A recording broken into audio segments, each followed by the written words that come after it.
sapo e pam një procedurë të koronarografisë. A mundesh me na tregu pak fillimisht çfarë procedura ka lënë pacienti derisa të vjen te koronarografia? Do të thotë hapi i parë është kur pacienti do të kërkon ndihmë mjekësore te kardiologu për simptomatologji klinike që dyshohet që është për sëmundje kardiake, qara për zemrën, prodhime të gjoksit, shtrëngime në gjoks, disa përshkruajtësi djegje në gjok gjatë sforcimeve fizike. Mirë po kemi raste kur është gjatë qetësisë. Tek pacientit e cilën e bën tani kishte dhimbje gjoksit gjatë sforcimeve fizike, i cili bën një kontroll te kardiologu i tij. I rekomandohet bëhet një koronografi edhe pas shtrimit të tek në klinik, pas ekzaminit objektiv, analizave të cilat kërkohen do të thotë para koronografisë, EKG-s, ultrazonit, atë vendosim që pacienti faktikisht ka indikacion për koronografi dhe realizojmë koronografi.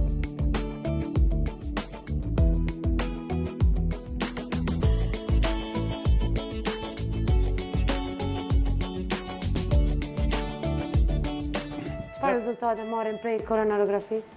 Koronografia tash për tash konsiderohet si standard i artë për diagnostikimin e sëmundjeve iskemike të zemrës, apo më thjesht themi për diagnostikimin e ngushtimeve, të cilët takohen tek enët e zemrës, tek tarmarët e zemrës apo ne si quajmë enët koronare.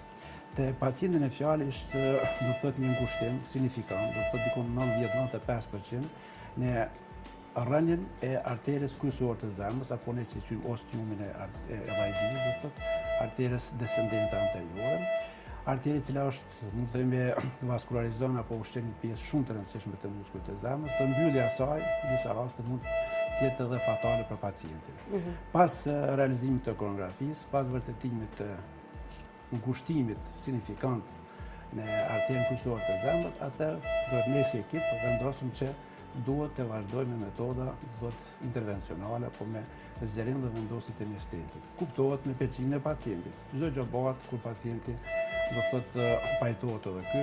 I shpjegojmë edhe para se më ardhet për metodën, se sa është e rëndësishme, rreziqet që mund të pas, qoftë mund të themi gjatë intervenimit, qoftë pas intervenimit. Kështu që kur pacientët pranojnë atë ne vazhdojmë me të tjerë.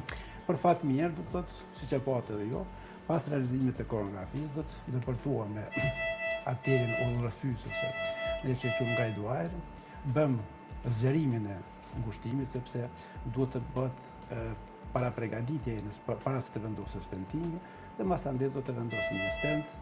Është një ndër stentet për fat mirë, më të mirë që ekziston tani për tani në botë, themi ashtu, është prodhim amerikan. Kështu që besoj që rezultati deri më tani ka shumë i mirë, po tash do të jetë i mirë. Po. Vetëm këtë varet këtu tash prej sa respektojnë pacientat do të këshillat tona. Se në disa të cilët nuk e respektojnë. Çfarë këshilla janë ato? Këshillat janë në anë parë, marrë terapisë ashtu siç përshkruhet nga mjeku. Kontrollat siç i rekomandon mjeku, kur ajo parashe. Apo ndonjë metodë tjetër jo invazive, për shembull ergometri, e cila rekomandohet më bë para sepse ne nuk kemi mundësi do të themi çdo 4-5 muaj apo çdo vit të bëjmë koronografi. Mirë po, janë metodat jo invazive dhe në bazë tyre ne atëherë vim përfundim që stenti i cili vendos është mirë, do thotë ka kalushmëri të mirë, ushqehet mirë muskuli i zemrës i cili në atë region kur vendosur stenti, apo kemi ndonjë ngushtim, sepse nuk ekziston stent në aktualisht që nuk ngushtohet që nuk mbyllet. Mirë po varësisht prej rekomandimet të cilet jep mjeku, prej përmbajtjes të pacientit, nëse i përmbajt të këshillat e mjekut, nëse ka qenë doan gjithë duhet me ngall dohanin, nëse ka pas aktivitet fizik pak, duhet me rrit pak aktivitet fizik, me reduktu peshën, nëse ka qenë me diabet, me kontrollu të vlerat e glikemisë, tensionit e kështu me radhë. Gjatë kohës së procedurës e pam që ona djathtë ishte mirë dhe ona majt kishte nevojë dhe për intervenim. Sa përqind duhet me qenë ajo mbyllje, apo e thamë në gjuhën e popullit, që të ketë nevojë për një stent? Kemi raste për shembull, ne konsiderojmë që duhet me kohë signifikante, mbi 75%. Po flasun për veten tim, mbi 75%, do të rekomandoj që të zërohet ena dhe të vendoset një stent. Mirë po kemi raste për shembull ku ndoshta me koronografi nuk duket aq shumë, apo kupton, duket ndoshta 1% më e vogël, mirë po gjatë metodave tjera komplementare, do thotë, atëherë vëret që ai lezion është më i theksuar. Po për fat keq në Kosovë momentalisht nuk kemi metodat e tilla, për shembull që është ositia apo ajvusi, mirë po me metodat e cilat i kemi do simptomatologjia klinike ndonjëherë na detyron, sepse pacienti janë kohët, kanë dhimbje të gjoksit, përkundër asaj që më shton ndonjë vend tjetër që ngushtimi është vetëm 60% apo 50%. Mirë po kam simptomatologji klinike dhe pas realizimit të këtyre metodave rezulton që më vërtet është më shumë se sa është përshkruar në korongrafi. Në rastet e tilla, kur e tha që me aprovimin e pacientit shkon procedura e sentimit, nëse rastisht ka pacientë të cilët kanë nevojë për konsultë familjare dhe nuk pranojnë, cili është rreziku që i kanosen ata pacientë? Ne zakonisht në klinikën tonë i rekomandojmë. Kemë raste kur pacientët për shembull kanë dyshime, jo dyshim që duhet apo s'duhet, po kanë pak një dron, një frikë, këtu që i thojmë atëherë shkon nal, në repart, qetësohet, për masa ne vendosi çka më bën. Nëse dëshiron me vazhdu procedurën, po nëse jo, mund të shkojë në një vend tjetër apo mund me terapi medikamentoze, pavarësisht mirë po duhet t'i tregohet mirë do të qartë, të këshillohet çka më bën nëse nuk don, mirë po tash për tash metoda më e mirë është kjo.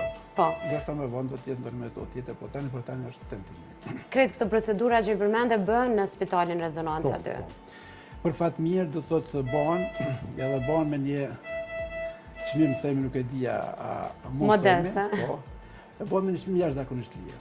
Jashtëzakonisht lirë që nuk e di, po politika e spitalit është e tillë që mi pas çmimet e cilat mund të përballojnë këtë popullsia jonë. Po, dhe patjetër që duhet me theksu që janë stafi më profesional edhe që bëjnë këtë punë me vite. Po tash unë së bashku me kolegun tim punojmë dikun rreth 20 vite me këtë profesion themi.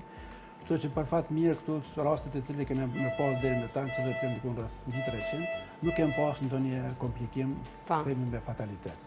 As ndonjë komplikim edhe mund të themi me ato më të vogla kështu. Mirë po mirë për shkak deri tash. Deri me tani ka qenë shumë mirë, ndoshta edhe për shkak që do t'i mosëm shumë mirë anë të cilat mund të komplikojnë, të çojnë pacientin komplikim dhe ato të cilat do të t'i menjalojmë sa letë mund të. Edhe një pyetje të fundit e kam, kohëve të fundit është rrit numri edhe i të rinjeve që kanë probleme me smundjet e zemrës, madje edhe përfundimeve fatale të tyre.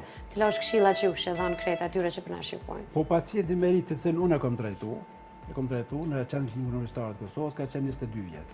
Do të thotë me një infarkt masiv, në të njëjtin vend si ka pas ky, mirë po ky kishte ngushtim, ai kishte mbyllje totale.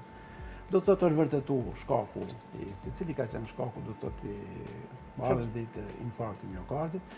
Mirë po kohët fundit po shihet që do të thotë rënja moshës është gjithnjë me prezente. Tash a është për shkak që po ke mundësi të bën diagnostikimin më hershëm, apo për shkak që faktorët rrezikut të cilët janë gjithnjë më të shpeshtë, mirë po sidoqoftë kohët fundit kemi do të thotë numër të madh themi të pacientëve të moshës 30, 40, 50 vjeçar të cilët mësojnë sulm dhe duhet të trajtohen me metodat invazive apo me ndonjë metodë tjetër e cila konsiderohen mirë. Këshilla bazike për të rinj për kujdesin e zemrës? Po faktorët e rrezikut. Ne për shembull shpesh e cekum që ekzistojnë dy lloj faktorë të rrezikut, ata të cilët nuk mund të korrigjohen, se s'ka çka më bën. Mirë po faktorët e cilët mund të korrigjohen, do thotë që janë aktiviteti fizik, pesha, mandej tymosja e dohanit, e alkoolit, e substancave narkotike që në disa raste është një ndër shkaktarët e kardiopatisë iskemike akute, mandej do të faktorët të cilët janë gjithnjë më të prezent, gjithnjë më të shumë në ditët e sotme. Stresi sidomos është jashtëzakonisht. Faktor shumë i rëndësishëm në kardiopatisë iskemike. Unë e konsideroj që është stresi. Doktor Eugen, faleminderit shumë për kohën. Unë faleminderoj shumë. Sukses.